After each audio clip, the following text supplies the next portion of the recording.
Halo, saya Marcelina Ragila Angelina dengan NIM 2021119 dari kelas PA 603, mata kuliah Statistika, mahasiswa semester 6, jurusan Akuntansi, Universitas Katolik Musi Caritas Palembang. Nah, pada kesempatan kali ini saya membuat video yang membahas mengenai hasil full text skripsi yang sudah saya dapatkan dari Universitas Negeri Semarang, yang memiliki dua variabel dengan judul pengaruh struktur modal dan kinerja keuangan terhadap kebijakan dividen melalui struktur kepemilikan dan corporate governance. Nah, mengapa saya mengambil judul ini? Yang pertama, karena menurut saya sesuai dengan jurusan saya dan menjadi minat saya untuk saya menyelesaikan tugas akhir saya untuk skripsi nanti. Nah, sebelumnya saya ingin menjelaskan apa yang dimaksud dengan kebijakan dividen di dalam full text skripsi ini. Nah, kebijakan dividen itu merupakan salah satu fungsi utama seorang manajer keuangan dalam membuat keputusan keuangan perusahaan. Nah, kebijakan dividen juga adalah masalah keuangan fundamental yang berpengaruh pada perusahaan, keputusan investasi dan juga keuangan. Nah, di era sekarang kan masih banyak nih perusahaan yang belum membagikan dividen kepada pemegang saham. Oleh karena itu, ada beberapa bahasan yang ada dalam judul skripsi ini, yaitu pembahasan yang pertama yaitu mengenai pengaruh leverage terhadap profitabilitas perusahaan. Lalu yang kedua itu tentang pengaruh leverage terhadap kepemilikan institusional. Lalu yang ketiga itu ada pengaruh kepemilikan institusional terhadap kebijakan dividen. Lalu yang keempat itu ada pengaruh ukuran dewan terhadap kebijakan dividen. Lalu yang kelima itu ada pengaruh profitabilitas terhadap kebijakan dividen. Lalu yang keenam itu ada pengaruh leverage terhadap kebijakan dividen melalui kepemilikan institusional. Lalu yang ketujuh itu ada pengaruh terhadap kebijakan dividen melalui profitabilitas. Dan yang terakhir itu ada pengaruh profitabilitas terhadap kebijakan dividen melalui ukuran dewan. Nah, dari semua yang saya berikan tadi dapat disimpulkan bahwa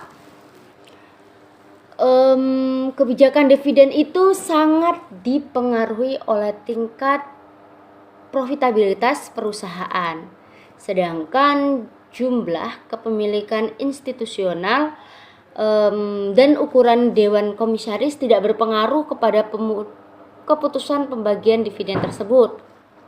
Nah, lalu tingkat perusahaan juga mempengaruhi besarnya kepemilikan institusional, sedangkan ukuran dewan komisaris juga dipengaruhi oleh tingkat profitabilitas perusahaan.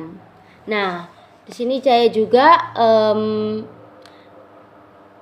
apa sih hubungannya pembahasan dari skripsi saya ini dengan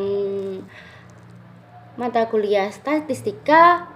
Nah, di sini kan seiring dengan kenaikan dividen, jika perusahaan melakukan pembayaran dividen, maka nilai perusahaan juga akan meningkat dan harga saham juga akan meningkat. Nah, pembagian dividen ini, maka kondisi perusahaan akan buruk dan menurunkan harga saham. Nah, selanjutnya kebijakan dividen sangat penting karena menyangkut besar kecilnya keuntungan yang dibagikan perusahaan. Setiap perubahan dalam kebijakan pembayaran dividen akan memiliki dua dampak yang berlawanan. Apabila keuntungan dividen perusahaan dibagikan sebagai dividen, maka semua keputusan pencadangan akan terabaikan. Sebaliknya, bila laba akan ditahan, maka semua kepentingan pemegang saham uang kas akan terabaikan. Untuk menjaga kepentingan tersebut, manajer keuangan harus mengambil kebijakan dividen yang optimal.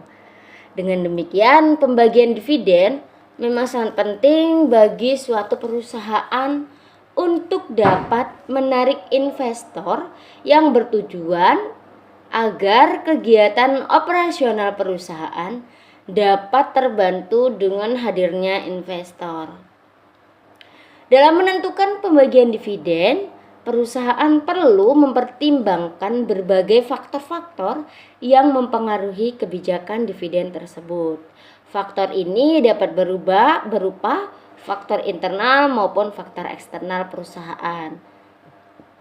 Faktor eksternal antara lain adalah peraturan pemerintah, inflasi, serta stabilitas sosial politik, sedangkan faktor internal meliputi likuiditas perusahaan, kebutuhan dana untuk membayar dividen, stabilitas dividen, tingkat keuntungan perusahaan, serta penjualan. Nah, dari di sini penulis itu hanya meneliti faktor internal saja. Salah satu keputusan yang penting yang harus diambil oleh seorang manajer keuangan adalah memutuskan apakah laba yang diperoleh oleh sebuah perusahaan selama satu periode akan dibagi sebagian untuk dividen dan sebagian lagi dalam bentuk laba ditahan. Nah, dari keseluruhan ini dapat disimpulkan bahwa dari full text yang sudah saya ambil tadi dapat disimpulkan bahwa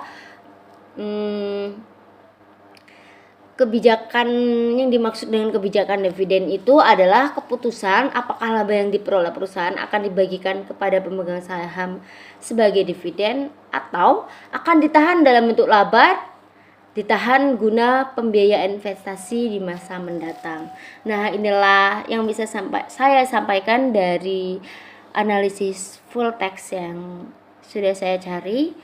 Terima kasih, kurang dan lebihnya saya mohon maaf.